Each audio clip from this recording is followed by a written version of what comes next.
જય રામાપીર બધા મિત્રોને। તો આજે આપણે આવી ગયા છીએ બગડાણામાં।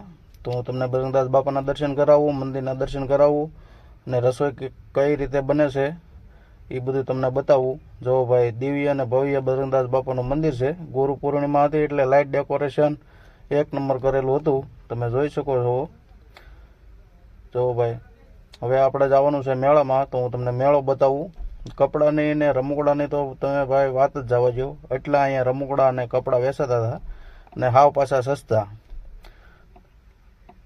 જો ભાઈ હવે હું તમને રસોડાની વિઝિટ કરાવું, તો વિડીયોમાં બનાવી રહેજો। મોટામાં મોટું રસોડું કહેવાય ને તો બગડાણા ધામમાં છે, બજરંગદાસ બાપાના આશ્રમમાં। જો ભાઈ પ્રસાદની એટલી વ્યવસ્થા હતી કે રૂમ ને રૂમ ભરેલા હતા લાડવાના। ગુરુ પૂર્ણિમા હતી એટલે ટોક જ એટલો હતો કે એની વાત તમે પૂછોમાં। જો ભાઈ આ બાજુ પૂરી તળાઈ છે, આ બાજુ શાક બકાલું સુધારેલું છે અને ટોપ તમે જોયા હોય તો આપણે જે પાણીના ટાંકા આવે એમાં લાઈન મેકેલી હોય ત્યાંથી તો એવી લાઈનમાંથી તો શાક આવે ને દાળ આવે। જો ભાઈ એવા મોટા વાલ અહીંયા ગોઠવેલા છે।